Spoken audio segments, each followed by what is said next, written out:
Nous, la mission qu'on s'est donnée, parce que comme toi, on s'est dit, allez, on part de ce qu'on aime, ce qu'on fait et les choses qu'on apprécie, mais on a décidé de commencer à partir d'un donneur d'ordre, comprendre son enjeu, le matériau qu'il veut remplacer, pour quelle fonction, un projet de créatif pour créer des nouveaux matériaux. Et là, on va utiliser les savoir-faire du designer de biomatériaux plutôt que du scientifique.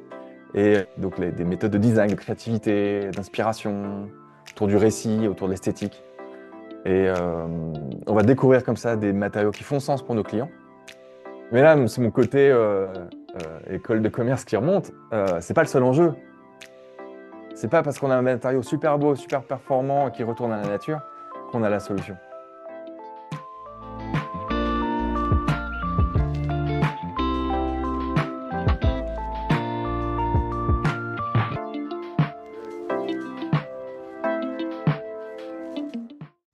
Bonjour à tous et bienvenue dans Dromien Matériaux, votre podcast de l'exploration humaine des matériaux et de la science. Bonjour à tous les amis, je suis ultra content de vous recevoir dans ce nouvel épisode de Dromien Matériaux. J'espère que vous allez bien. Ma petite phrase fétiche, j'espère que Dromien Matériaux vous plaît, cette approche humaine de la science et des matériaux, j'espère qu'elle vous plaît. Si c'est pas le cas, dites-le moi en commentaire. Moi, je reverrai tout. Non, je blague. Mais dans tous les cas, voilà, j'espère que ça vous plaît, que effectivement, ça vous apporte quelque chose de voir en fait différents profils, différentes personnes, comment ces personnes parlent de la science, parce que c'est ça qui est intéressant.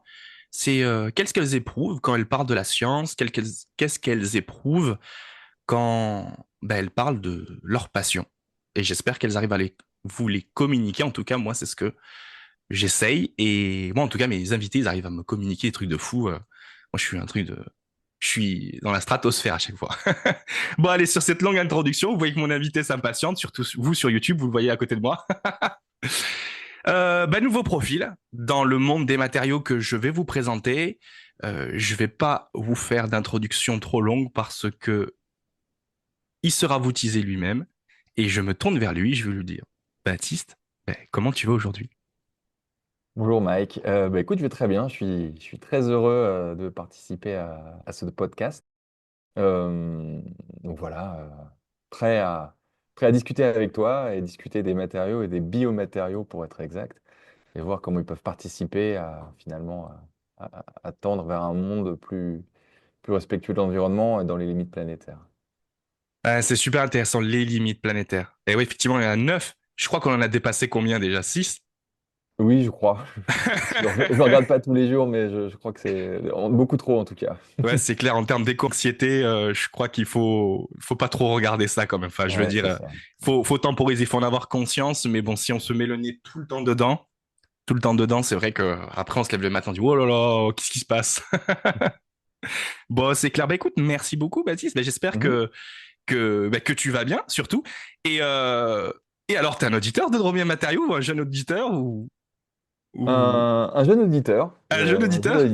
j'ai eu le plaisir de recevoir un message il y a peu de toi, Mike, me disant, ouais, je fais un podcast et est-ce que ça te dit de participer? Donc forcément, je suis allé écouter, voir ce que tu fais. C'est top, bravo. Et puis voilà, très heureux d'être là, un peu intimidé, mais je suis sûr que ça va bien se passer. Bah oui, à la cool. Ouais, Ici, dans Dromien exactement. Matériaux, on est toujours à la cool. Bah écoute, Ouais. merci Baptiste en tout cas, je suis très content de te recevoir sur Dromien Matériaux. Effectivement, tu vois, cette nouvelle approche, l'approche que Mhm. j'essaie de mener, de mettre une science plus humaine et plus inclusive, notamment dans le monde des matériaux, hein. Comme je te disais en off, on essaie de rendre des matériaux plus sexy. Mhm. et et c'est rigolo parce que on essaie de les rendre plus sexy, ça peut-être, ça ne parle pas à tout le monde, mais dans un monde où on nous parle d'économie circulaire, dans un monde où on nous parle des 9 limites planétaires, les matériaux ils ont toute leur place. Toute leur place pour qu'on arrive également à garder notre niveau de vie, mais tout en étant plus respectueux, plus circulaire. Chose que peut-être que l'humain, en fait, la circularité, on en discutera peut-être, mais la circularité, est-ce que l'humain était vraiment circulaire tout au long de sa vie d'humain? Moi, je crois pas. Je crois pas, mais on en discutera si tu veux après. Mais avant toute chose, comme dirait le masque dans le film, Baptiste, qui tu es? Dis-nous Ouais, tout, ton grade, ton matricule, euh, tout, tout soldat. ça marche. Donc, je suis Baptiste Harible, je suis cofondateur de The New Materialist. Euh, alors moi, je fais une école d'ingénieur, étant plus jeune. Puis j'ai également eu le plaisir de faire une école de commerce pour compléter mon parcours étudiant. Je travaillé 10 ans dans l'aéronautique. Alors pas dans le domaine des matériaux de la science. Je suis pas le technique, le scientifique de notre affaire, mais j'ai travaillé en relation client, donc chez Safran, hein, donc un grand groupe industriel. Relation client avec les compagnies aériennes, notamment pour les aider à bien utiliser les produits et surtout traiter l'ensemble des sujets qui peuvent arriver quand deux grands groupes comme Air France par exemple et Safran collaborent. Il y a toujours des événements, des choses qui se passent. Et donc l'idée c'était de faire en sorte que tout ça se passe au mieux. Euh, et puis, j'ai eu le plaisir également de mener un projet d'intrapreneuriat, donc c'est-à-dire d'entrepreneuriat au sein même de l'entreprise, qui visait à modifier et améliorer la façon dont une entreprise comme Safran pouvait apporter des services aux compagnies aériennes. Et il y avait deux aspects. Il y avait comment comprendre nos clients et puis pour pouvoir leur apporter un meilleur service. Et puis ce meilleur service, il avait des impacts au sein de notre organisation. Donc comment faire pour accompagner notre organisation dans la modification la modification des services ou de la façon dont on délivrait les services à nos clients. Euh, je parle de ça parce que ce sera important dans nos discussions futures de comment finalement une grande organisation fonctionne et comment on peut l'amener à se transformer de l'intérieur. Euh, Ensuite, j'ai eu la naissance de ma fille aînée, puis ma seconde fille, mais c'est tout aussi important. Et au moment de sa naissance, il m'est paru quelque chose de très important. J'ai eu une forme d'obligation de rééquilibrer mes valeurs. J'adore les avions, j'adore l'aéronautique, cette industrie, les gens qui la composent, euh, le voyage, enfin tout ce que ça véhicule. Euh, mais je fais depuis toujours très attention aux limites planétaires, aux limites planétaires et puis aux différentes pollutions. Je me suis auto-convaincu longtemps que tout allait bien. Et puis au moment de la naissance de mes enfants, la vérité m'a sauté aux yeux. Et du coup, ça devenait impossible pour moi de continuer à travailler dans cette industrie que j'aimais, l'industrie aéronautique. Je me suis beaucoup posé la question de comment je pouvais faire pour faire ma part dans la transformation du monde. J'ai décidé de profiter du Covid qui arrivait un peu après cette prise de conscience pour l'industrie aéronautique a dû freiner brutalement, à proposer des plans de départ. J'ai profité d'un plan de départ et j'ai rejoint une première start-up euh, pendant 2 ans environ en tant que responsable de l'innovation que j'ai quitté ensuite pour créer The New Materialist avec Thomas qui lui a un parcours similaire mais différent. Voilà. Bah, super, super, super toute cette démarche, toute cette façon en fait, cette prise de conscience. Mhm. Je trouve ça super intéressant, notamment avec plusieurs invités qui sont passés dans Drôme et Matériaux, qui a eu toujours cette prise de conscience. Ben, au début, je faisais ça, et par la suite, je me rends compte que mes valeurs ont évolué. Je veux être beaucoup plus impactant. J'essaye effectivement de pouvoir me regarder dans un miroir en fait, et Mhm. notamment vis-à-vis de mes enfants et des Mhm. enfants de l'humanité en réalité. Mhm. Et on se pose toutes ces questions. Et d'autant plus que dans le monde des matériaux, comme qui est un monde, alors effectivement pas ultra sexy, hein, comme on peut le dire, mais néanmoins primordial, parce qu'en fait c'est le premier niveau d'interaction qu'on a nous hommes avec la nature, hein, c'est les matériaux, c'est notre interface. Donc on se doit de la respecter, et on se doit de développer des nouvelles propositions matières pour pouvoir en fait être beaucoup plus vertueux, vertueux avec notre environnement et vertueux en fait avec notre société aussi entre nous. Donc c'est vrai qu'effectivement c'est un point clé que tu soulèves et je te rejoins là-dessus. C'est quelque chose que moi-même j'ai vécu cette prise de conscience, notamment étant dans le monde des polymères. Les polymères, après finalement le débat avec le mot plastique, qu'est-ce que c'est un plastique? Et après du coup le plastique c'est fantastique. Et après on se rend compte qu'on prend des claques, on dit mais attends on nous a menti, on nous a menti, mais parce que c'est normal, parce qu'on le voyait, moi je le voyais d'un œil d'un scientifique, tu vois, d'une Ouais. matière, d'une propriété à développer, du mais j'avais pas l'œil sur l'environnement en tout cas. Mm. Et effectivement, ça me parle parce que moi, j'étais dans le milieu de l'aéronautique, hein. Moi, je développais des enzymages pour le monde de l'aéronautique, notamment des enzymages haute performance pour des matrices polymères haute performance qui remplacent Mhm. petit à petit les technologies thermodurcissables en Mhm. polyhypoxie par des thermoplastiques haute performance type polyéther kétone kétone ou polyéther éther kétone, donc PIC, PEC, voilà, Mhm. dans les acronymes. Donc effectivement, c'est des choses qui me parlent. Ce que tu me dis, ça me parle. Et dans tout ça, quel a été le moteur, peut-être jeune, de te Ouais. pousser, tiens, je vais faire de la science. La science, ça me plaît, ça me botte. Quel a été ton moteur? Ok. Je pense que je vais être un peu différent par rapport à tes autres invités. Moi, la science m'intéresse, mais comme l'ensemble des autres aspects du monde. J'adore comprendre le monde qui m'entoure, mais que ce soit de l'économie, que ce soit les sciences humaines, que ce soit la science technologique. Euh, donc voilà, j'ai une forme de curiosité dans tous les domaines. Et ce qui m'a amené à finalement m'intéresser aux sciences socio-économiques en allant faire cette école de commerce. École de commerce, il y a tous les aspects de la vie d'une entreprise. Mais voilà, donc je me considère, donc je ne pratique pas la science telle que tu as pu le faire toi. Je ne me considère pas non plus comme un scientifique, mais voilà, j'aimerais dire un faiseur, quelqu'un voilà, qui rend les choses possibles et concrètes avec une forme de transformation du monde autour de moi dans la direction que j'estime que nous devons tous prendre. En tout cas, je veux transformer ce monde dans la direction qui compte. Voilà. Bah super, ouais, ouais, super, super. Bah effectivement une facette, mais tu restes quand même dans la Mm. mécanique de la curiosité, quelque chose qui t'anime, le Oui. multipotentiel, le fait de t'animer au travers de différents types de thématiques. Uhum. Et je m'y retrouve, je m'y retrouve. C'est le piège, hein, on aime tout, on aime faire Ouais, tout. c'est ça, Et après exactement. quand on nous demande, ben, mais c'est quoi ta proposition de valeur? Ben, Ouais. c'est tout. Ouais, ouais, ouais. c'est, c'est un tout, ma proposition de valeur. Ouais. Ah, d'accord, parce que tu n'identifies pas mon vrai besoin dans mon business. Non, mais en fait, je fais tout. Juste Ouais. pose-moi la question et tu verras, je fais tout. Ouais. Ouais. Non, mais c'est vrai que c'est super intéressant. C'est super intéressant. Par rapport à la startup que tu as Ouais. montée, The New Materialist, alors je fais attention parce que moi j'ai une newsletter qui s'appelle The Materialogist, donc je me fais un peu, je me fais violence au moment que je le dis, j'essaie de pas déraper.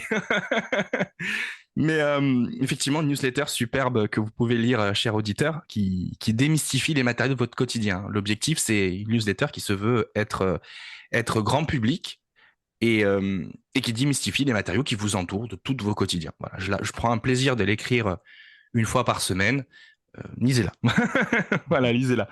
Euh, Par rapport aux enjeux, quels sont les enjeux que tu apportes avec The New Materialist? À quoi tu réponds? Tu nous Mhm. as nous cité les 9 limites planétaires, effectivement comme Mhm. préambule, hein, pour qu'on Mhm. comprenne Mhm. finalement quelle est la genèse. Mhm. Mais plus concrètement, qui vous êtes?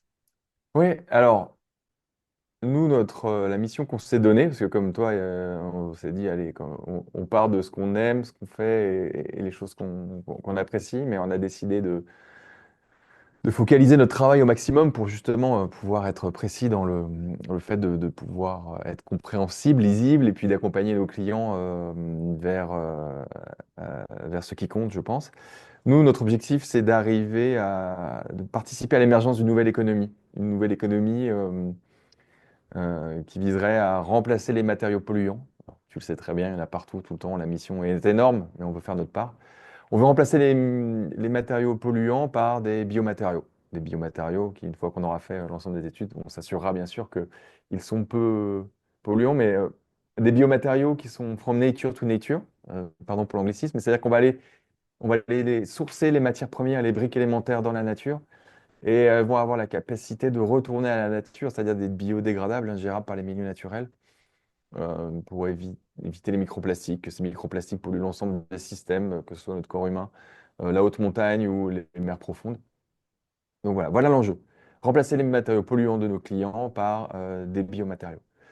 De plus, voilà, euh, donc on travaille avec l'ensemble de l'industrie, euh, des grands groupes industriels, des ETI, donc des entreprises de taille intermédiaire, dans le monde du luxe, du sport outdoor, le monde de l'électronique, le monde de l'aéronautique.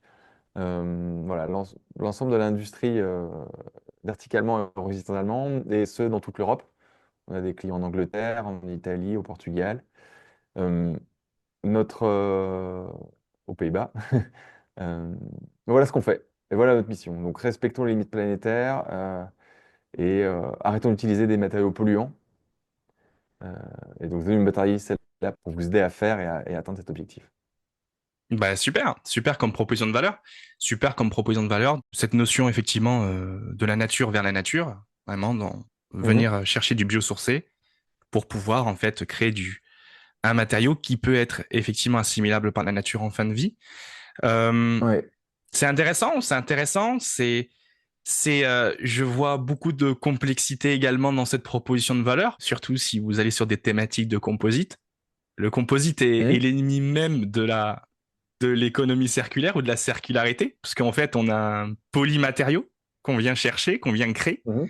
Mhm. Comment ce polymatériau, on est capable après de le séparer pour pouvoir Mhm. ou recycler chaque partie indépendamment, ou alors Mhm. trouver une fin de vie qui est viable, qui est correcte pour ces types de matériaux.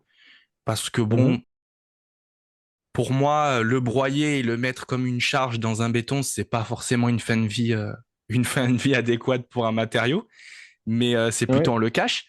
Mais du coup, comment vous vous positionnez par rapport à d'autres acteurs du secteur qui proposent, parce Ouais. que effectivement, il y a beaucoup de personnes euh, qui proposent. Bah, quand j'étais dans ingénieur de recherche, moi aussi, j'ai évolué dans un milieu un peu comme le vôtre, hein. Euh, Mhm. comment vous vous différenciez? Premièrement, euh, premièrement, on part, alors je ne sais pas si on se différencie vis-à-vis de tous les acteurs là-dessus, mais notre méthode c'est celle-là. On part avec un client à partir de ses besoins en matériaux, de ses besoins, donc le brief technique, la performance attendue, le brief esthétique. Tu parlais de matériaux sexy, nos matériaux sont très sexy. On n'a pas encore parlé de mon collègue, mais ça fait partie de nos différenciants. Euh, Très esthétique et circulaire, encore une fois, from nature to nature. On pourra discuter l'aspect seconde vie des matériaux, mais nous, vraiment, l'axe fort, c'est que dans la production, lors de la transformation, de l'usage et la fin de vie, lorsque des poussières repartent dans la nature, elles soient ingérables par la nature. Euh, donc, la première chose, c'est qu'on travaille avec des clients, des donneurs d'ordre. On ne va pas commencer à travailler à partir de ressources disponibles en se disant, bah, j'ai une ressource en bas de chez moi. Je sais pas, le marc de café, je vais en faire un matériau, qu'est-ce que je peux faire? Et après plusieurs années de travail, on arrive avec un matériau, maintenant il faut le vendre. On va commencer à partir d'un donneur d'ordre, comprendre son enjeu, le matériau qu'il veut remplacer, pour quelle fonction, avoir toute une, euh, un projet de créatif pour créer des nouveaux matériaux. Et là, on va utiliser les savoir-faire du designer de biomatériaux plutôt que du scientifique, d'accord? Qui est mon cofondateur, hein. Et donc des méthodes de design, de créativité, d'inspiration, autour du récit, autour de l'esthétique. Et on va découvrir comme ça des matériaux qui font sens pour nos clients. Et lorsque le besoin s'en fait sentir, on ira trouver les stratégies pour l'industrialiser et le produire. Ouais, c'est top, c'est pas mal. Et tu crées du personal branding de matériaux. C'est un peu ça. C'est un peu ça. C'est clair, hein, c'est clair. Non, mais Ouais. ça se tient, ça se parle et ça se tient, effectivement. Effectivement, il faut vendre l'histoire, proposer une histoire, tout un déroulé. Et ouais, dans le développement dans le développement de la matière, en fait, finalement, Ouais. c'est pas mal de choses. Euh, les secteurs dans lesquels tu évolues ou que tu as pu Oui. avoir la chance de travailler, Mhm. quels sont-ils? Donc le luxe, le sport outdoor, l'électronique, l'aéronautique aujourd'hui, et puis on a des offres et des discussions en cours avec d'autres secteurs aujourd'hui. Donc en fait, ce que je peux dire, c'est que tout le monde cherche. Toutes les entreprises cherchent. Dans toutes les entreprises, il y a ce qu'on appelle des nouveaux matérialistes, donc des gens qui pensent qu'il faut respecter les limites planétaires, qui identifient comme levier d'action bah, les matériaux qui sont dans nos produits. Donc c'est un petit peu ce que tu disais tout à l'heure. Euh, des gens comme ça, il y en a partout. dans toutes les entreprises, et ce sont des gens qui cherchent des solutions. Ce ne sont pas des gens qui ont besoin d'être convaincus, ça c'est le travail d'autres personnes, d'autres gens. Et je crois que notamment tu fais une fresque du matériau pour participer à cet effort de conviction. Nous, on travaille avec les gens déjà convaincus et on les aide à faire ce chemin de trouver des biomatériaux, de convaincre en interne. Et je vais parler en introduction du fait des travaux de transformation d'entreprise. Comment on fait pour transformer une entreprise à l'intérieur? J'utilise mon expérience de notre transformation digitale préalable pour aider mes clients à transformer leur entreprise à l'intérieur, non pas dans le domaine du digital, mais dans le domaine de l'intégration de biomatériaux et de dépollution de leur offre. Donc on est là pour faire, et donc pour identifier les solutions dans un premier temps. Puis une fois que les solutions sont identifiées, soit elles sont existantes, des gens font déjà du super boulot et on n'a plus qu'à mettre les gens en relation, ou alors elles sont à créer, industrialisées, on a été créatif, on a proposé des nouvelles solutions, et dans ces cas-là, il faut trouver des stratégies d'industrialisation. Et pour ça, on développe une offre qui vise à lever tous les verrous, qu'ils soient économiques, business et techniques, pour mettre un matériau sur le marché. Ok, super, super, super, super. Pas mal de questions là qui me viennent à l'esprit. Vas-y, je t'écoute. Pas mal de questions qui me viennent à l'esprit. Bon, ça va être des questions un peu matériaux, Vas-y, je t'en prie. mais c'est vrai que je me suis toujours posé la question quand j'ai évolué comme ingénieur de recherche, je me suis toujours Mhm, posé cette question. Il y a eu, tu sais, il y a eu une grosse période, surtout quand j'étais en thèse. Moi, c'était la période où ça arrivait, mm, c'est-à-dire 2014-2017, hein, quand j'étais en thèse. C'était une période où en fait le biosourcé il arrivait. ouais. Et en fait, il y avait vraiment une vraie attraction sur oui, on va utiliser des matrices biosourcées, donc on utilise la biomasse, c'est pas de la pétrochimie, hein, on n'est pas on n'utilise pas l'industrie pétrolière pour pouvoir produire nos matrices polymères, c'est génial. Ouais. Et en fait, on s'est rendu compte au fur et à mesure que c'était un peu j'allais dire un bullshit, par moi l'expression, hein, c'est une forme de bullshit. Pourquoi? Parce que ces matrices qui étaient biosourcées, c'était des matrices thermodurcissables. Oui. Et donc, qui dit thermodurcissable dit finalement de fin de vie impossible. Ouais. Et là, tu vois, tu étais vraiment dans cette approche où en fait, il y avait vraiment une grosse, grosse poussée sur tout ce qui était biosourcé. Mais alors, on extrait de la biomasse quelque chose, mais on l'a tellement modifié chimiquement, ou on l'a verrouillé chimiquement, qui est inutilisable en fin de vie. Ouais. Tu transformes un arbre en déchet plastique, quoi. Exactement. Exactement. Et ça, c'était pas ouf en fait comme approche, parce que on vendait du rêve, et finalement, ça n'a pas de sens derrière. Tu Ouais. vois, c'est comme tu peux avoir aussi, les gens ont des difficultés à comprendre, et c'est totalement normal en réalité. Mm, Tu peux avoir une matrice qui est pétrosourcée, mhm, mais qu'en fin de vie, elle est dégradable dans l'environnement. Et exactement. pourquoi? Parce que ça reste de la chimie.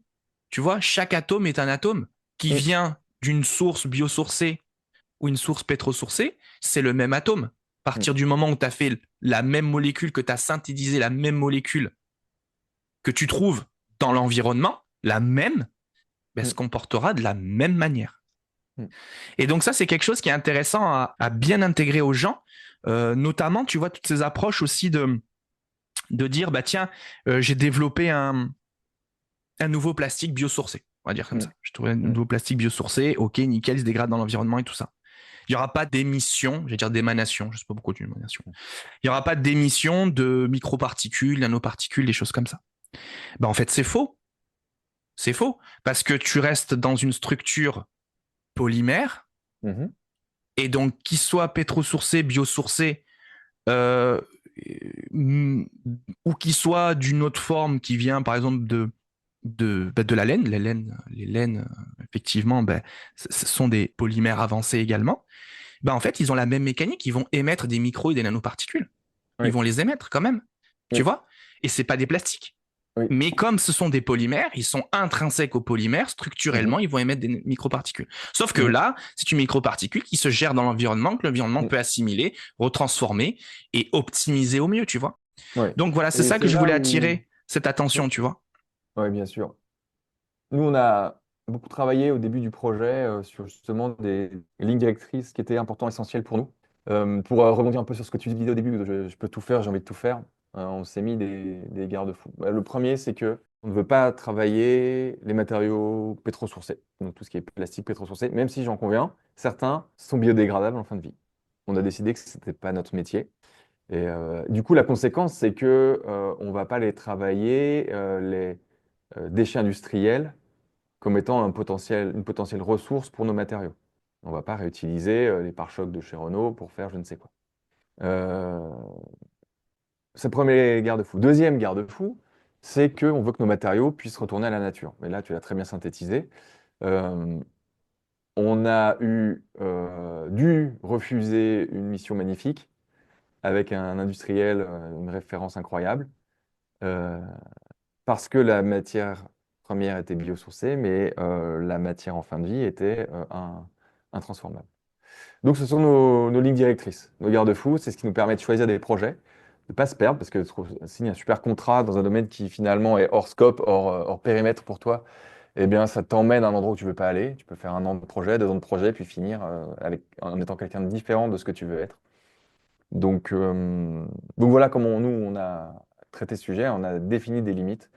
Et notre objectif, c'est de rester dans ces limites pour pouvoir œuvrer vers ce qui compte vraiment pour nous. Et je le disais, le développement d'une nouvelle économie, d'une nouvelle industrie.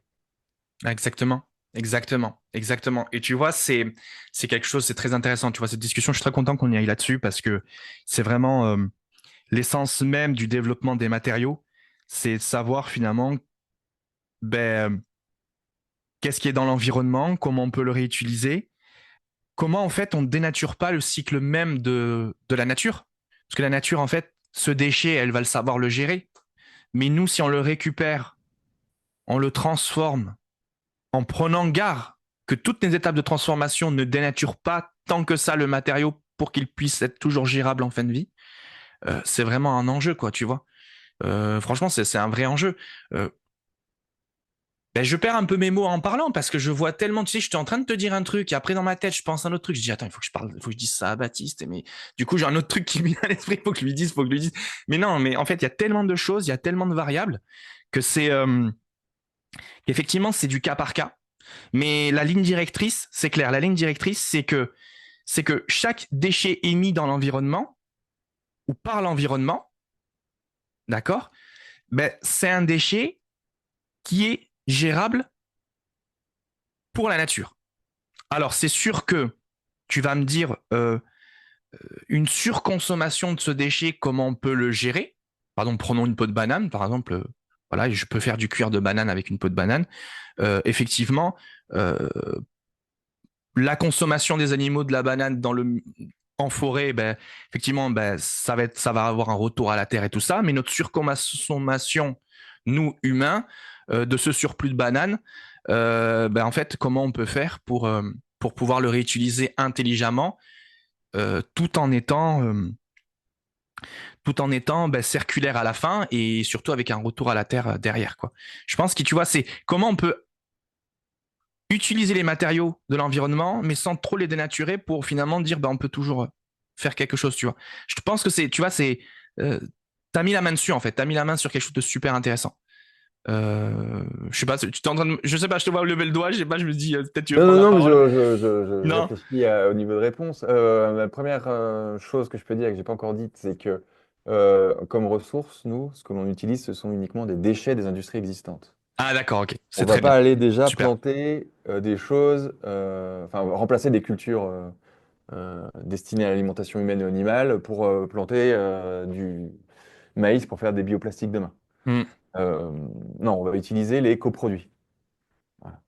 Il y a des coproduits qui, si possible, font sens pour le client, qui sont dans sa zone, qui sont 100 km autour de son usine, qui sont, voilà, enfin, il y a plein de, comment dire, d'enjeux pour chaque client est différent, hein. Et encore une fois, que ce soit un industriel très tech, avec des produits que tu vois pas, ou alors avec du luxe, donc qui a, au contraire, dont l'histoire du produit est très, très importante.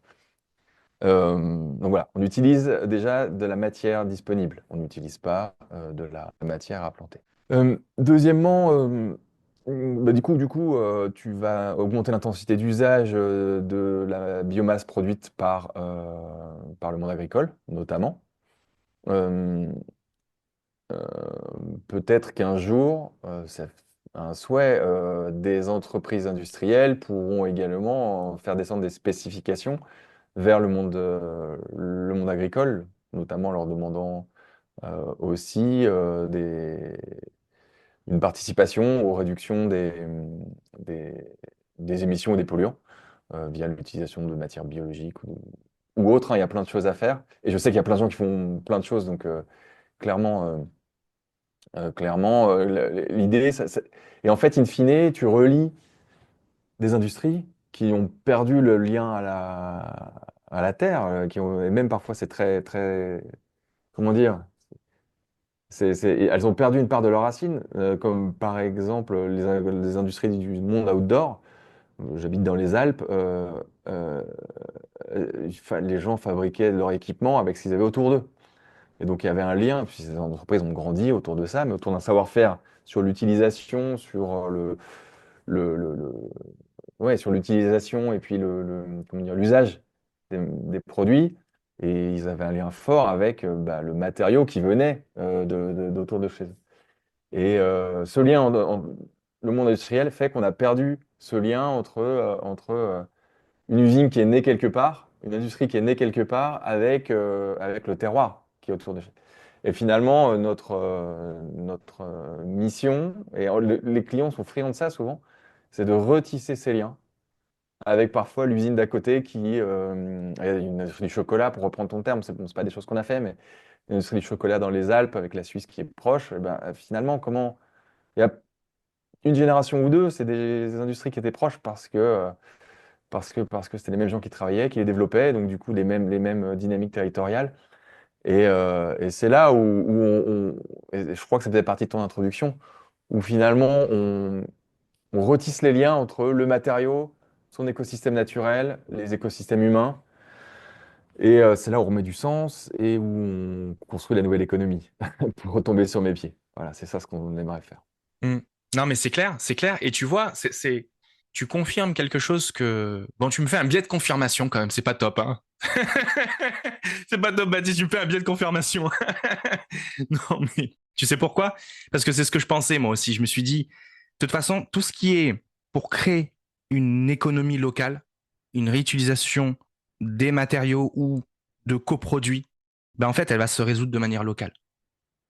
Parce que tout ce qui est des étapes de recyclage ou des étapes de réutilisation, ça va se passer localement. Parce que chaque région a son industrie, est portée par ses valeurs, je vais reprendre le mot industrie, ses industries, ses compétences, comme tu l'as bien dit, effectivement, son savoir-faire qui s'est développé localement. Donc du coup, effectivement, les enjeux ne sont pas les mêmes. Donc c'est ça qui est aussi une force et à la fois, je pense, une difficulté.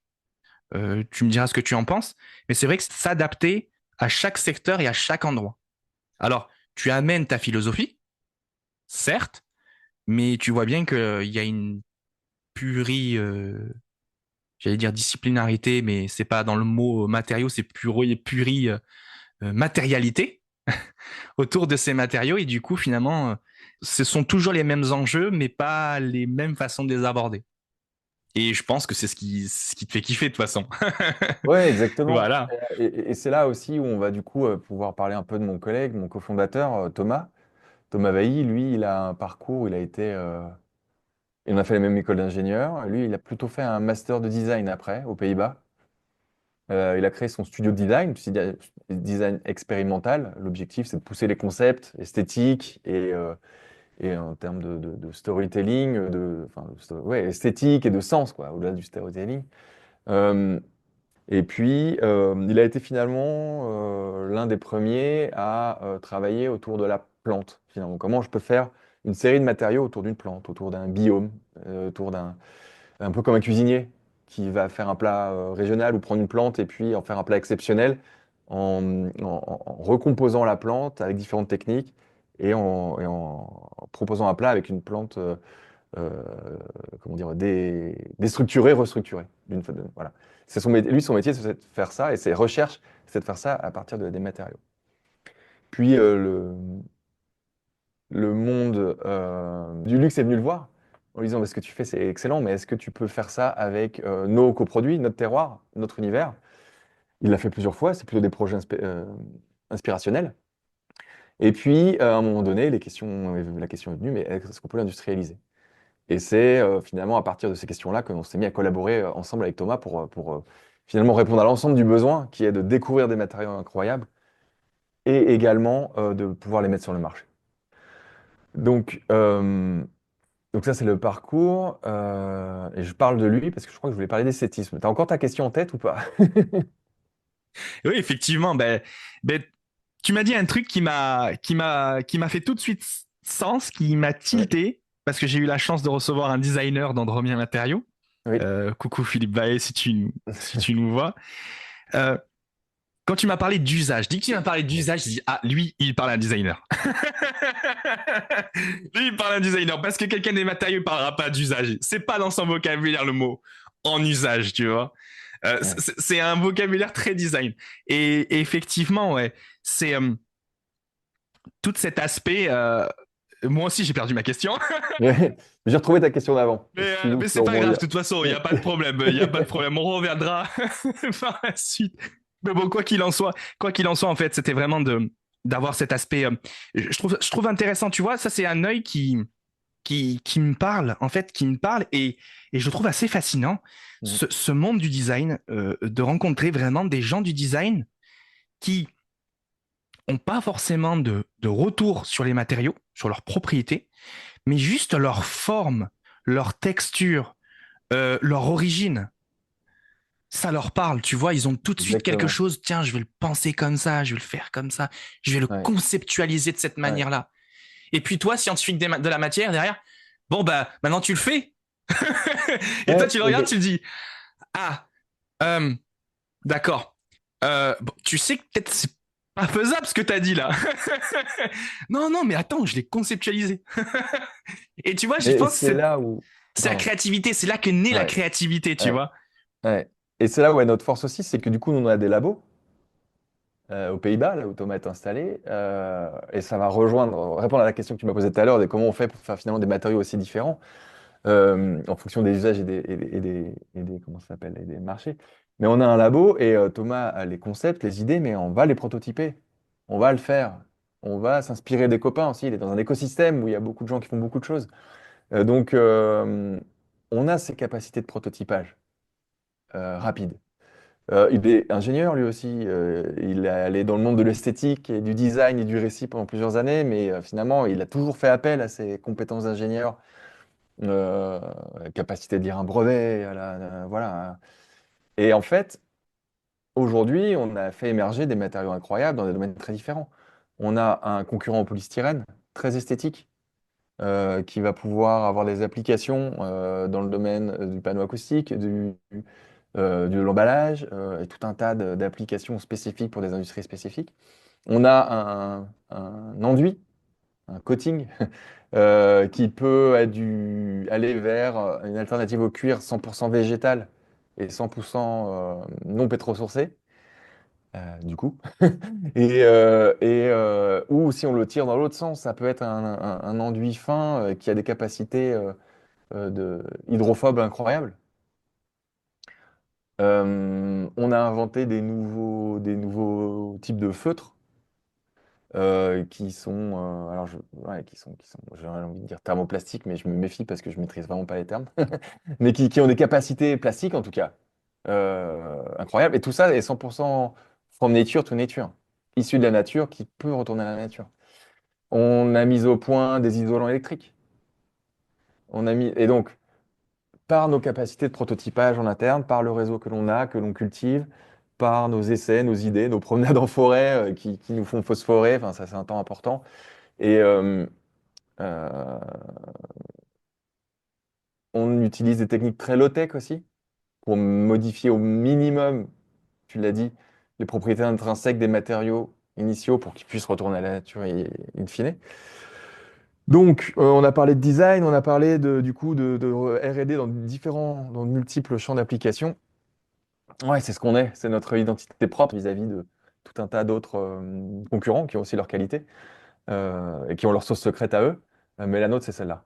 Ouais. Ouais, c'est clair. Et moi, non, mais c'est fascinant, c'est fascinant, c'est fascinant. En fait, c'est fascinant aussi. Et moi, ce qui me fascine le plus, alors, les gens des matériaux, ça va vous parler. Mais ce qui me fascine le plus dans ce que tu dis, Baptiste, c'est vraiment cette histoire de au retour à la nature. Si Mm, vraiment vous êtes en capacité d'assurer ça, moi, ça, je trouve ça fascinant. Parce que mm. tout tant de transformation, tant de développement du matériau pour pouvoir avoir vraiment ce retour à la nature assuré, euh, c'est euh, bravo quoi. Bravo. Merci. Merci, Bravo merci. parce que Bah, on c'est est un vrai enjeu. Bravo. Moi, je ouais. m'en rends compte. Bah, tu me parles. Enfin, moi, tout ce que tu me dis, je l'entends très bien. Donc, je veux dire, bravo quoi. Bravo parce que c'est des vrais enjeux. C'est Mhm, des vrais enjeux de faire le minimum de modifications chimiques pour pouvoir en fait utiliser le matériau, mais s'assurer en fin de vie derrière que c'est OK. mhm. Euh, du coup, ça demande vraiment un vrai travail des laboratoires de compréhension des matériaux dans l'environnement Oui. pour que d'une manière structurelle, quand tu modifies ou tu fais tes modifications de ton matériau, tu t'approches de structures qui sont comprises par l'environnement. Tu vois ce que je veux dire? Ouais, ouais, ouais, ouais, ouais, Donc il y a tout à un fait. vrai travail, tu vois, il y a un vrai travail Ah, mais de c'est connaissance, clair. quoi, de la matière, quoi. Et en fait, Donc, quand on a découvert un nouveau matériau incroyable, il était RL3. Donc, pour les gens qui connaissent un peu l'innovation, mhm. c'est ce qu'on est capable de faire et répéter en laboratoire. Donc, on maîtrise un petit process dans un labo, mais il n'est même pas encore trop caractérisé. Donc, nos clients nous demandent, est-ce que vous pouvez nous aider à inventer une alternative à tel matériau? Donc, nous, on part 3 mois dans la nature à s'inspirer, à identifier les ressources disponibles.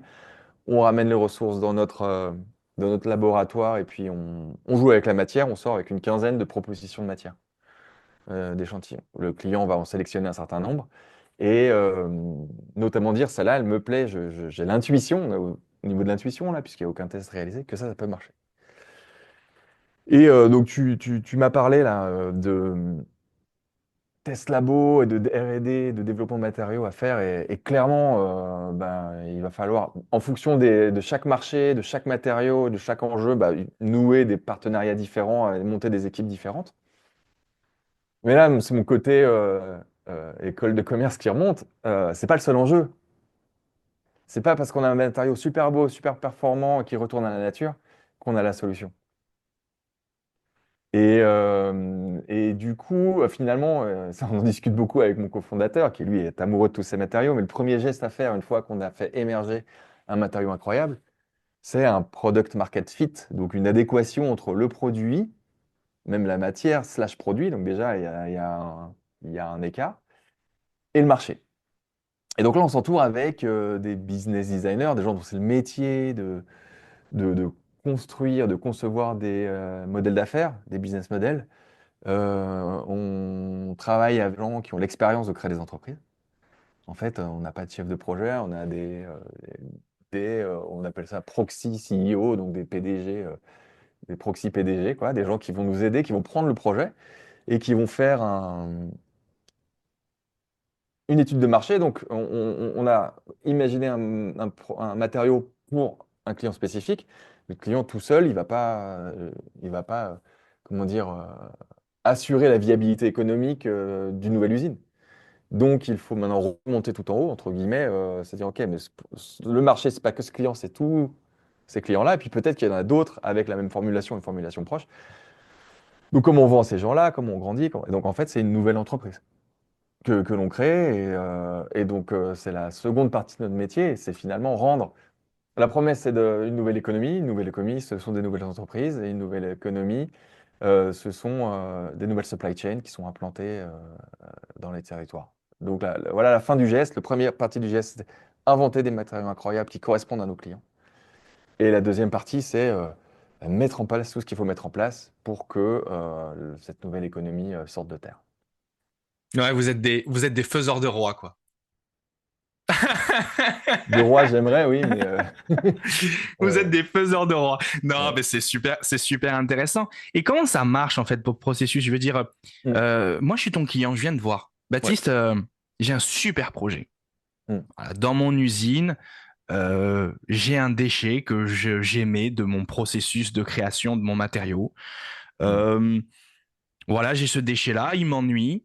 Et d'autant plus qu'il m'ennuie, ben, en fait, moi je suis pétrosourcier à fond et ça m'ennuie. Alors déjà le déchet, je pense pas qu'il est intéressant pour moi et en fait je voudrais modifier mon processus et mettre un matériau biosourcé en espérant que ce déchet disparaîtra de mon procédé. Hmm. Voilà, parce que bon, j'en ai conscience, je suis un chef d'entreprise, j'en ai conscience. Euh, Quelles sont les démarches? Comment je viens pour Ouais. t'aborder et travailler avec toi? La première chose, c'est effectivement, c'est important. C'est de ne pas forcément avoir un déchet, un biodéchet à valoriser, parce que ça, moi, je ne saurais pas faire. Je pars du besoin, je pars pas du déchet. Je ne pars pas de la ressource. Donc la question, les nouveaux matérialistes dans les entreprises, ce sont les gens qui disent, on utilise tel matériau, c'est pas possible, quoi. Il faut qu'on change. On a fait toute notre ACV, on sait il faut qu'on change les matériaux, mais on trouve pas. On trouve pas. Est-ce que vous pouvez nous aider, devenus matérialistes? Donc oui, bien sûr. La première chose à faire, c'est qu'on lance une étude qui dure 3 à 6 mois en fonction des périodes de vacances qui tombent pendant ce temps-là. 3 à 6 mois où on va déjà définir le brief ensemble. Qu'est-ce que, en termes de performance, d'esthétique et de circularité, quels sont vos enjeux? Qu'est-ce qui est important? Et on va découvrir des nouveaux matériaux pour vous, soit qui existent déjà, soit qui sont disponibles avec un peu de développement à moyen terme, soit des choses qui sont révolutionnaires, qui n'ont pas été inventées et dont tout reste à faire. Euh, donc voilà, on va vous proposer une quinzaine d'échantillons matériaux qu'on va pouvoir ensuite regarder et estimer ensemble. Et là, dans le processus, souvent, ce qui se passe à ce moment-là, c'est qu'on a toujours trouvé des matériaux qui plaisent. Pour le moment, on n'a jamais eu une étude où vraiment il n'y a rien à faire, on ne peut pas aller plus loin. Mais à partir de ce moment-là, il y a un enjeu entre les différents acteurs. Pourquoi? Notre client initial, lui, il est en général, c'est un client intégrateur. C'est-à-dire qu'il conçoit, il fabrique ou il fait fabriquer. Donc il conçoit, il achète, il assemble, pardon. Il assemble ou il fait assembler. Il vend, il assure de la maintenance si c'est des produits complexes et l'après-vente. Son métier n'est pas de fabriquer du matériau. Donc il a les structures pour sélectionner et acheter un matériau, il n'a pas les structures pour innover dans un matériau et ou investir dans une usine de production de matériaux. Donc ça a mis du temps avant de bien le comprendre et de trouver les solutions face à ça. Euh, Ce qu'on offre du coup à ce client, c'est de poursuivre le travail avec nous sur ces projets-là, non pas en se positionnant comme un futur investisseur, mais en gardant sa posture de client. Moi, futur client, je suis prêt à soutenir cette innovation en achetant telle quantité, en achetant des lots de prototypage, en, ouais, et en m'engageant à acheter le matériau si demain il arrive à la bonne performance, à la bonne esthétique et à la bonne circularité. Donc ça, c'est un support. Et quand c'est un grand nom, bah forcément, ça donne de la puissance à l'initiative. Et derrière, donc avec les quelques fonds qu'il peut mettre en place dans le support au prototypage, ça nous permet bah, on commence à avoir un bon réseau là-dessus, mais de faire venir des gens qui ont envie de créer des entreprises, qui ont déjà l'expérience, qui peuvent nous aider à lancer l'étude de faisabilité technico-économique, à mettre sur le projet nos expertises en business développement. Et puis, de continuer à faire un peu de R&D pour pousser le matériau, passer TRL4, donc comprendre, le caractériser, et puis mettre en place une stratégie d'innovation et un plan en face. Tout ça pour dire que l'idée, c'est de créer une nouvelle entreprise, une start-up, ex nihilo, qui va porter le projet de développement, d'industrialisation, et qui va aller, pourquoi pas, mettre en place la nouvelle supply chain pour livrer le client qui initialement a demandé à ce qu'on découvre un nouveau matériau. Euh, il va falloir faire des levées de fonds, il va falloir avancer, mais comme une entreprise innovante normale. Sauf que on a dès le départ un matériau qui a un haut potentiel pour correspondre à un marché, puisque c'est le marché qui l'a lui-même demandé. Voilà. Euh, donc voilà notre processus. On travaille avec le client pour découvrir, faire émerger des solutions pour son marché. Si le client veut l'intégrer et faire une nouvelle business unit, super, tant mieux, c'est simple. Si le client, c'est compliqué pour le client, et en général ça l'est, voici comme on a un peu hacké, on a trouvé des solutions pour mettre sur le marché et créer cette nouvelle économie dont on a besoin. Ouais, c'est super intéressant. En fait, c'est très intéressant ce que tu viens de dire, la démarche, disant que j'ai pas mon matériau, je cherche un business. En fait, il y a un business, il y a une demande, et par rapport à là, je choisis le matériau qui existe sur étagère, mais sur étagère de la nature. C'est ça la différence, pour pouvoir effectivement l'adapter et répondre à ce besoin. Et effectivement, c'est une superbe, non, c'est une très très bonne démarche. Et c'est vrai que c'est l'erreur que beaucoup de personnes des matériaux font, c'est qu'ils sont portés par leurs matériaux et à la fin, bah, t'as développé un super matériau, ok, nickel, mais qu'est-ce que t'en fais? Ouais, Ouais, il faut pas tomber amoureux de son matériau ou de son c'est produit, il ça, faut tomber amoureux de son client et de ses enjeux. Et c'est exactement. le plus dur. Et c'est pour ça que si vous êtes un innovateur dans le matériau, travaillez vite avec des gens qui ont cette passion. Il y en a qui ont envie voilà, qui sont complémentaires à vous et qui vont aller débusquer ça. Et soit très difficile à faire, hein, mais déconstruire sa passion pour son produit, son matériau, et arriver à le regarder avec une forme d'œil critique Ouais, pour ouais, éviter de passer plusieurs années de sa vie et dépenser ses économies dans quelque chose qui, in fine, n'en vaut peut-être pas la peine. ouais. Très Ou dur à faire. alors que le besoin est trop en amont et qu'il n'est pas encore identifié. Et auquel Ouais, cas, c'est exactement. qu'une histoire de timing. Parce que le Ouais, timing, il fait tout finalement dans le ouais, développement. ouais. Non, mais c'est clair, c'est clair. C'est clair. Non, mais c'est une super approche. Je suis très content de discuter avec toi là-dessus, Baptiste, parce que c'est vrai que tu ramènes un œil qui parle, je pense, qui va parler à beaucoup de personnes qui vont écouter ce podcast. C'est vraiment cet œil de dire, parce qu'on a beaucoup de scientifiques de matériaux qui sont passés dans ce podcast et qui sont animés par leur thématique et ils évoluent dans leur thématique. Donc, c'est leur thématique, c'est leur monde. Mais effectivement, c'est très bien cette piqûre de rappel que tu fais que s'il n'y a pas de demande, on peut pas designer une offre. Hmm. Et si on a une offre sans demande, ben en fait, ça tombe à l'eau, même si l'offre, elle est magnifique. Ouais, Et c'est vrai que dans le domaine des matériaux, je vais dire dans tous les domaines, et les matériaux n'est pas une exception de ce domaine. ouais. Voilà.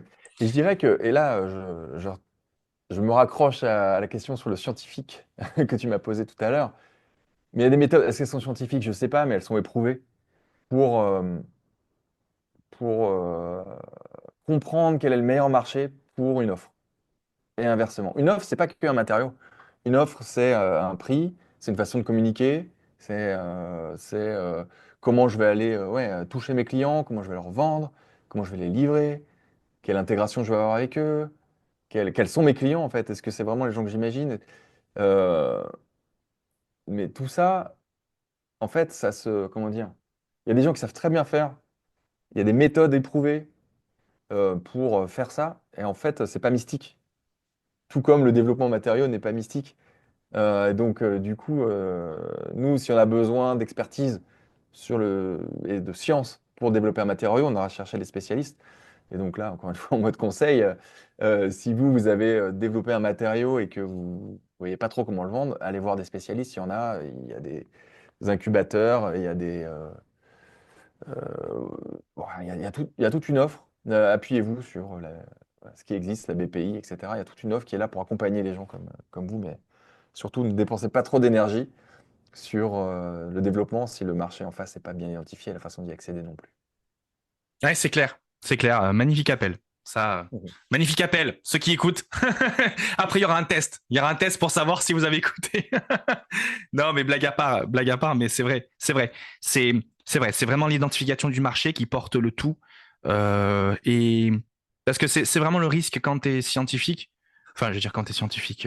Enfin, c'est le risque. On est des êtres humains. C'est vrai pour tous les secteurs. Moi, je dis scientifique parce qu'on parle dans un podcast beaucoup plus de matériaux. Mais c'est vrai que quand tu es animé par ta passion et que tu vois qu'après à la fin, t'arrives pas à avoir un résultat concret parce que tu parles à personne, c'est dur. C'est dur. C'est dur et c'est vrai que c'est des choses qu'il faut faire très très attention, notamment voilà, notamment sous cette approche-là, notamment quand il y a beaucoup de R&D qui est mis en place et qui est mis sur la table. Et en fait, c'est pas que de l'argent, c'est vraiment beaucoup de temps des gens. Et pour moi, le temps, c'est une ressource non régénérable. Tu vois, pour le coup, on n'est pas du tout dans une économie circulaire du temps. On n'est pas comme dans Timeless, tu sais, comme dans le film, on se paye avec le temps, tu vois. On n'est pas dans ce format-là. Euh, donc du coup, utiliser beaucoup de temps pour développer sa solution et qu'in fine, tu n'as pas de clients réceptifs à ta solution, ouais, c'est compliqué.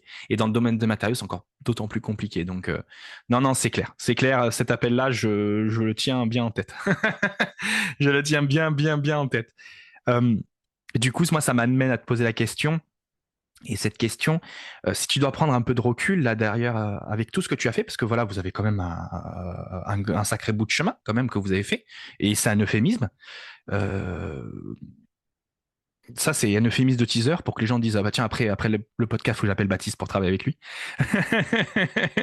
C'est l'euphémisme de teaser. Tu me diras si ça a marché. Euh, L'idée, c'est ton idée par rapport à ça. Je vais dire l'idée, mais finalement, c'est ton idée.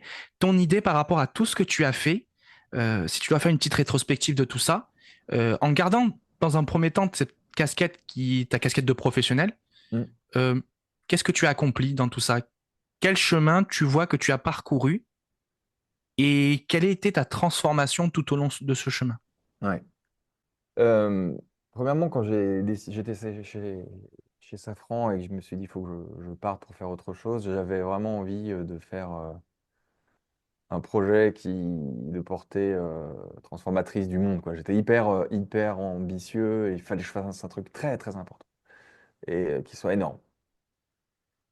Et j'ai suivi mon parcours, mon chemin, et je me suis petit à petit rendu compte que déjà, ce qui compte, c'est de bien prendre soin de soi. Tu parlais tout à l'heure d'angoisse écologique, elle est là. Mais le fait d'être en mouvement, de faire partie de la solution, des solutions, euh, ça fait beaucoup de bien. Et donc, ce qui compte finalement, là, c'est un peu une philosophie facile, mais ce qui compte, c'est, pour moi, en tout cas, c'est d'être en mouvement et euh, et d'apprendre, de faire quelque chose, voilà, de me sentir utile. Et ça résout quand même une part de l'angoisse. À mon avis, vu l'état du monde, c'est difficile de répondre à l'ensemble, mais voilà. Donc déjà, je répondrai ça. J'ai été très ambitieux, puis finalement, être ambitieux, quand on démarre, c'est complètement écrasant. Donc ce qui compte, c'est de faire le premier pas, on débute, et puis d'apprendre tout le temps, et puis au bout d'un moment, on rencontre des personnes parce qu'on est dehors, parce qu'on marche, parce qu'on on fait des choses, et en fait, c'est une boule d'entraînement, quoi. Enfin, c'est une boule de neige qui grossit, et puis voilà, j'ai reconnecté avec un ancien pote, et ça fonctionne. Et quand j'ai reconnecté du coup avec Thomas, lui, ça faisait 10 ans qu'il avait son studio et qu'il arrivait à en vivre et,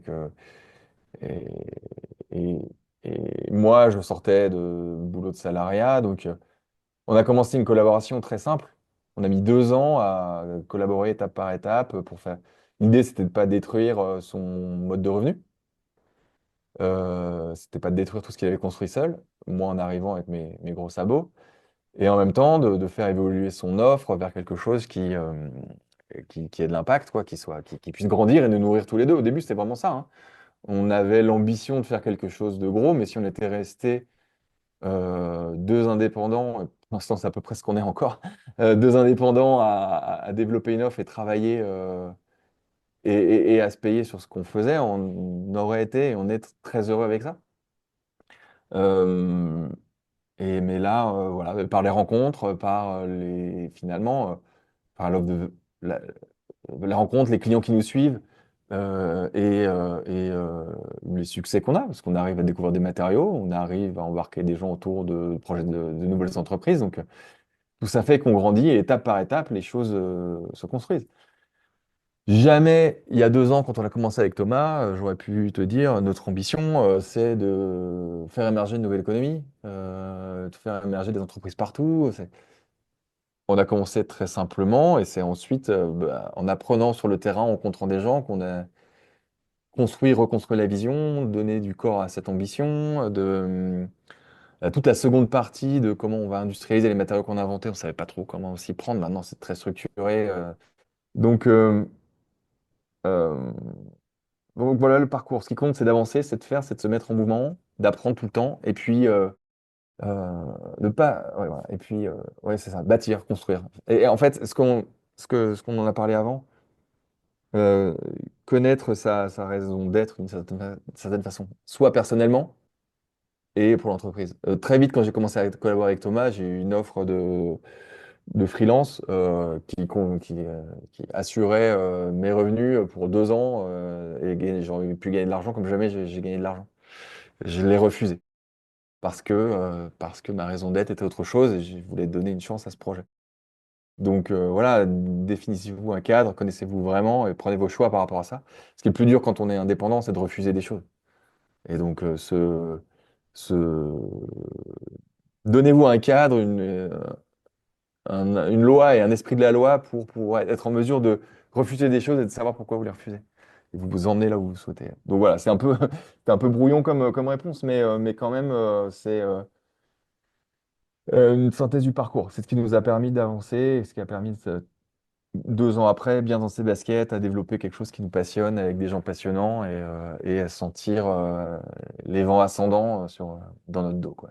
En tout cas, qui nous poussent. Voilà. Ouais, c'est clair. C'est clair. Non, mais tu me parles. Ça me parle. Ce que tu me dis, ça me parle.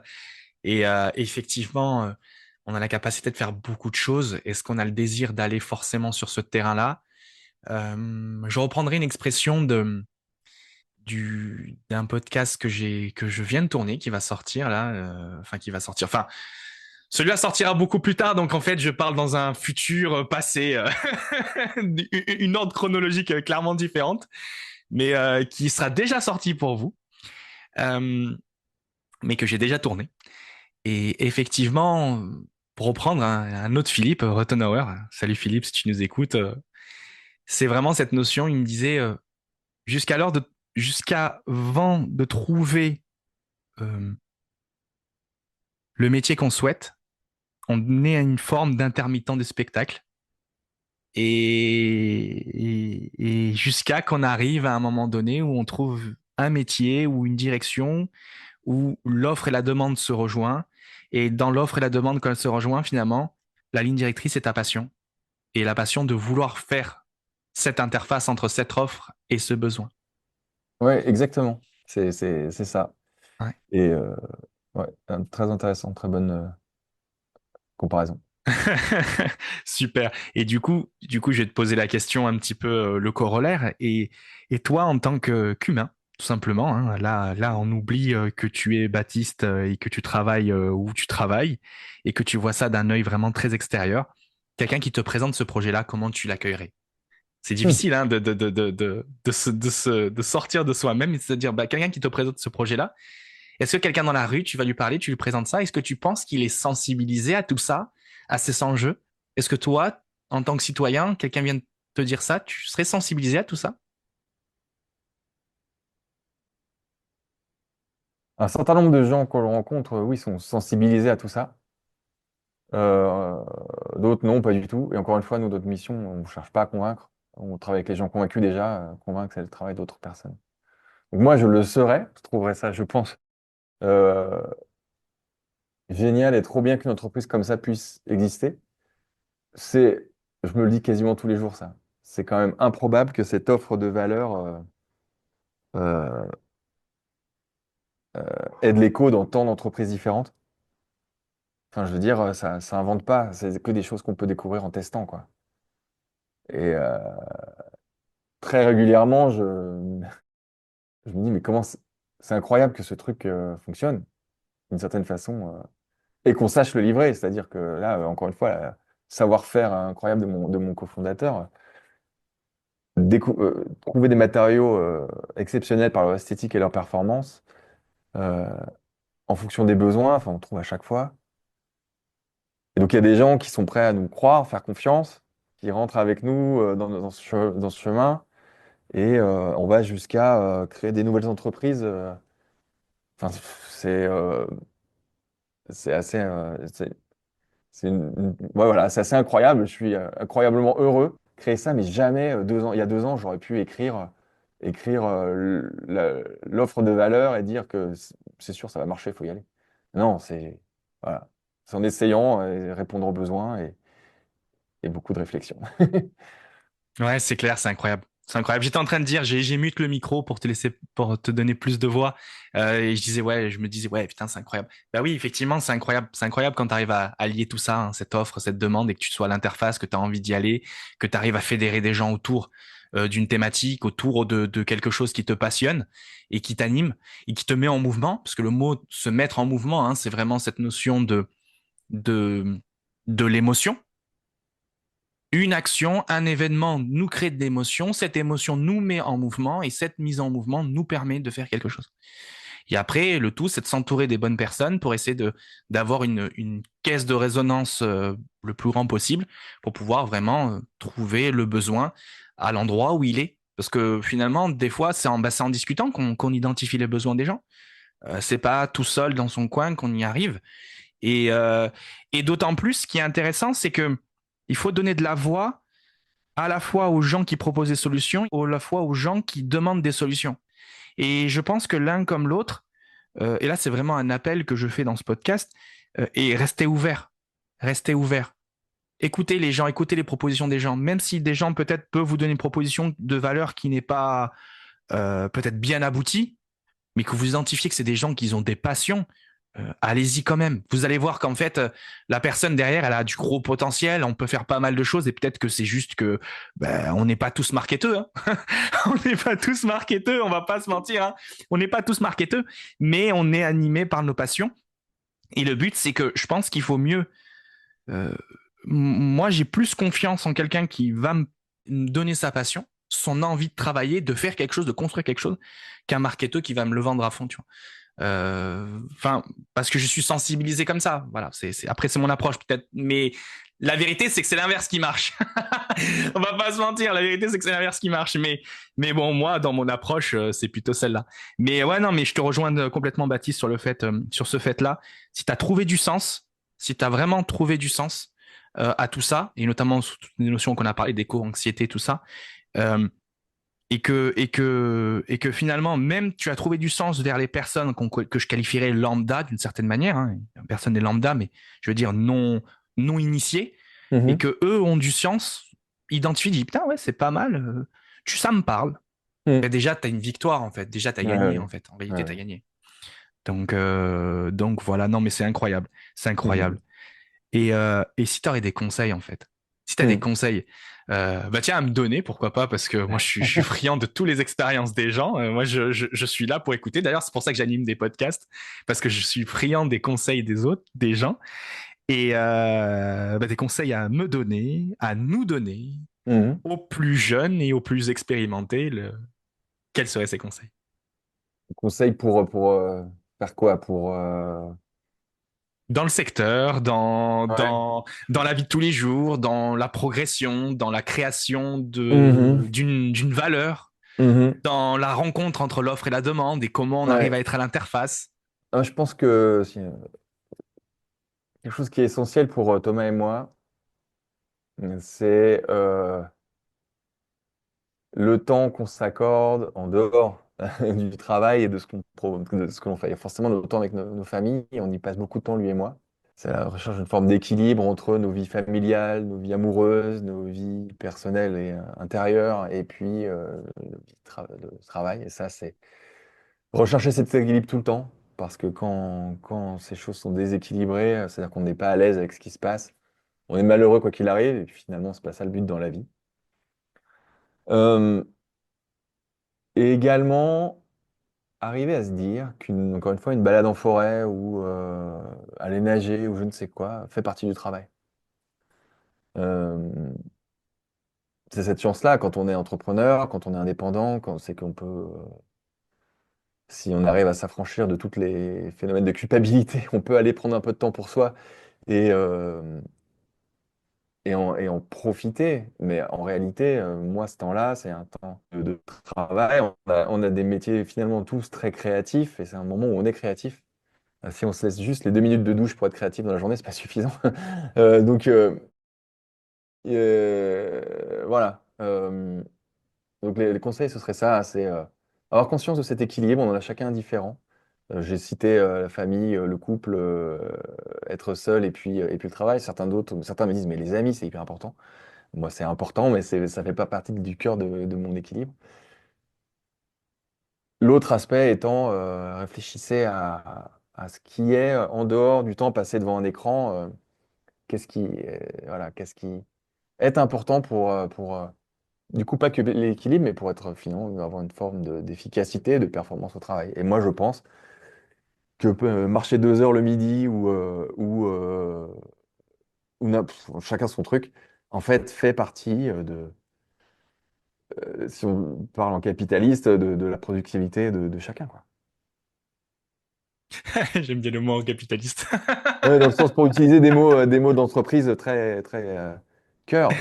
La Ouais, ouais, productivité, je pense, est augmentée si on va s'aérer un certain temps. En tout cas, si on c'est fait des clair, choses qui c'est clair. nourrissent sa créativité. Ouais, c'est clair. Non, mais je suis d'accord. Je suis Mm. d'accord. Je suis d'accord. Je suis d'accord à 100%. Je suis d'accord à 100% là-dessus. Ces phases de respiration, elles sont essentielles, en fait. Elles sont essentielles dans la productivité et, ce mot productivité, il est un peu dur quand même parce que ça nous rapporte à la notion de machine, en fait. Est-ce qu'on est productif comme des machines? Bon, mais cette notion d'harmonie, d'efficacité harmonieuse. Tiens, disons-le comme ça. D'efficacité Ouais, c'est bien, harmonieuse. c'est bien.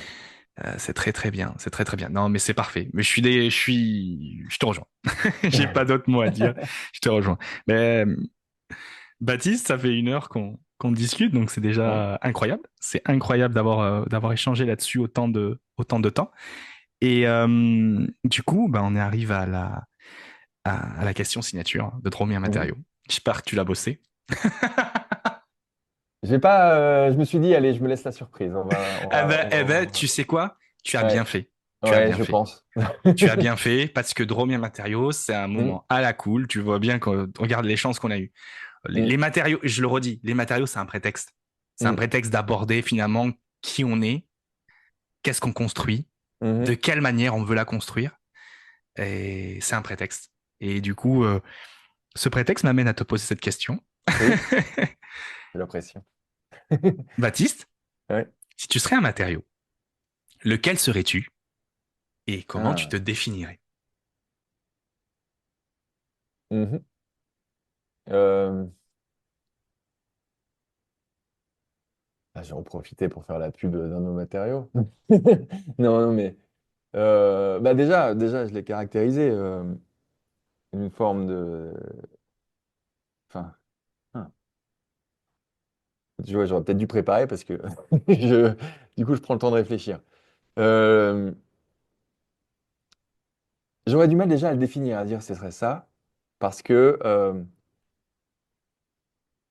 ce qui m'intéresse, ce sont les effets que j'ai autour de moi, parmi mes proches, Ça dans peut mon être une travail. fonctionnalité, hein. Ça peut être une Ouais, fonctionnalité du voilà, matériau ou une propriété du exactement. matériau, si Et tu veux. ben, je réfléchirais. Allez, j'ai envie de dire un matériau élastique. Un matériau élastique qui permette de se sentir bien. Et du coup, voilà, on a un matériau sympa, c'est notre New Foam One, c'est le matériau concurrent du polystyrène qui est fait à partir de cannes de maïs et qui n'est pas utilisé aujourd'hui. Et qui est là, qui est complètement biodégradable, qui est magnifique, qui va pouvoir permettre, j'espère, d'améliorer les intérieurs notamment. Et, euh, et donc un matériau, moi j'aimerais pouvoir aider les gens autour de moi à se sentir mieux et cette planète à se sentir mieux. Donc je pense que en fait c'est un bon. Ça me permet de faire de la pub pour mon matériau et puis également Ouais, oui, c'est vrai, ça il correspondrait bien. Tu veux dire, alors, quand tu m'as parlé de l'élasticité, cette façon d'être Ouais. résilient aux événements, de pouvoir, en fait, d'avoir une composante d'élongation tellement grande, donc finalement un esprit tellement grand, et que tu peux assimiler des choses et revenir à l'essentiel. C'est un peu ça que tu veux dire de ta Ouais, personnalité? l'élasticité, c'est-à-dire effectivement, mais être capable de s'adapter. S'adapter. Ouais, être capable de s'adapter à ce qui nous entoure tout en affirmant son existence d'une certaine façon, hein. Le matériau, il est là, il reste là, il apporte une fonction. Mais ouais, c'est ça. Ok, ben super. Super, tu vois. Voilà, tu vois, je t'ai aidé. Ouais, ouais, merci. Merci. C'est vrai que Tu c'est sais, une bonne j'aime question. beaucoup cette question. J'aime Ouais. beaucoup cette question. C'est vrai qu'elle arrive tard. Il faut rester 1 heure pour écouter cette question, mais c'est comme un bonbon finalement. Parce que cette question, elle est très intéressante pour moi parce qu'on voit qu'on est capable de définir, de se définir par la matière, Ouais. de définir notre être et Ouais. dire, bah, effectivement, moi, mon caractère, c'est ça. Quel comportement mécanique ou propriété mécanique ou matériaux Hmm. collerait le mieux à ma personnalité? Ouais, ouais, Et ouais. en fait, on trouve, on Ouais, trouve. ouais. Comme quoi, tu vois, les matériaux, c'est peut-être pas sexy, mais, mais c'est la jeunesse de tout. Ouais, exactement. Et ça, c'est une vraie phrase. Ouais. Baptiste, si on doit te joindre, Oui, sur quel réseau social tu es le plus actif? ouais, LinkedIn. On est beaucoup sur LinkedIn, pas sur les autres, c'est un choix pour le moment. Euh, donc LinkedIn, n'hésitez pas à nous contacter sur LinkedIn. Bon, On super, a super. aussi un site internet sur lequel vous pouvez laisser un petit message et on vous recontacte à chaque fois. Bon, nickel, nickel. Bon, bah ça. Donc, si vous voulez contacter Baptiste et Thomas, n'hésitez pas. C'est sur LinkedIn ou leur site internet. Bon, il y aura tout en description de Hmm. l'épisode. Bah écoute, c'est génial. C'est génial. Bah, je suis très très content. Je suis très content. Moi, je vais prendre la main et remercier tout le monde. En fait, remercier Mhm. tous les auditeurs qui ont pris le temps de nous écouter, d'écouter Baptiste et moi échanger sur des questions philosophiques autour des matériaux. Bah, parce que finalement, on a parlé un peu de philosophie de la matière. Mais cette discussion m'a ouvert les yeux parce que finalement, j'ai l'impression que c'est presque 80% du travail, c'est la philosophie de la matière, quoi. C'est le storytelling, c'est le personal branding de la matière. Je vais renommer mon compte, je vais me dire, c'est plus expert matériaux, c'est expert du personal branding du matériau. Parce que c'est vrai que tu dois vendre une histoire, tu dois vendre une interprétation de la matière et je comprends maintenant de plus en plus pourquoi les designers ont, ont ont cet esprit aventuré, aventuré, mon Dieu, je sais pas aventuré, ont cet esprit aventurieux d'aller à la rencontre des matériaux et de développer. Tu vois, pas comme nous scientifiques des matériaux qu'on va prendre un peu du recul et dire ah non on va peut-être pas faire ça parce qu'il n'a pas la bonne propriété et tout. Mais on s'en fout en fait. Juste fais vibrer, vibre, vois s'il y a quelqu'un, vois si quelqu'un et résonne à ta vibration et après on verra, tu vois, et on verra comment les choses se construisent, tu vois. Et ça m'a fait prendre beaucoup de recul, ça. Tu vois, et je trouve ça vraiment incroyable. En tout cas, merci beaucoup pour toutes les personnes qui nous ont écoutés. Si vous écoutez ça sur YouTube, n'hésitez pas à nous mettre un petit pouce, un commentaire. Baptiste et moi, on sera ravis de vous répondre en commentaire si vous avez des questions. Si vous écoutez plutôt ça sur des plateformes d'écoute, n'hésitez pas à nous noter 5 étoiles. C'est un petit geste, c'est qu'un clic, mais c'est un petit geste qui nous permet, nous, de remonter, de donner plus de voix à toutes les personnes, à l'ensemble des personnes qui sont passées ici dans ce podcast. Et donc, plus de voix, plus de rencontres, plus de rencontres, plus de projets, plus de projets. L'innovation pour tous. Clin d'œil à Philippe qui nous écoute encore. euh, N'hésitez pas donc à nous suivre sur les réseaux sociaux, donc LinkedIn, on est présent un peu partout, LinkedIn, Facebook, maintenant avec Cosmos Materia, qui est l'agence qui produit Dromien Matériaux. On a également la newsletter The Materialogist, n'hésitez pas à aller voir, hein, c'est un autre média que je développe où là je prends plus de temps. Vous voyez bien que là, Dromien Matériaux, je suis plus dans une dynamique question-réponse, question-réponse, mais The Materialogist, je suis plus dans une phase de réflexion. Je prends mon temps d'écrire, de poser ça, de poser un raisonnement, de mettre plus de main dans la science. Voilà, je suis plutôt dans cette démarche-là. Et c'est vraiment, si vous n'avez pas trouvé des révolutions en termes de données, hein, l'idée c'est vraiment de philosopher un peu autour de la matière et d'apporter un raisonnement matériau au travers de la matière, au travers des âges, des siècles et des âges. Donc voilà, n'hésitez pas. On a un groupe Discord également hein, que j'essaie de monter pour fédérer plein de personnes que pour échanger, discuter autour des matériaux. Enfin, voilà, on est là. Et je terminerai par vous remercier à nouveau. Et je donne. Alors, c'est pas moi qui va le donner. Cette expression, elle est trompeuse. Hein. C'est pas moi qui va donner. Mais je propose à Baptiste de nous donner le mot de la fin de cet épisode. Ok. Eh bien, le mot de la fin, c'est clairement, les matériaux sont la brique qui va permettre de transformer le monde et je l'espère, respecter les limites planétaires. Eh ben, sur ces belles paroles que je n'ajouterai rien, je vous remercie de cette écoute et on se dit à bientôt pour un nouvel épisode de Dromia Matériaux, votre podcast de l'exploration humaine des matériaux de la science. Allez, à très vite les amis.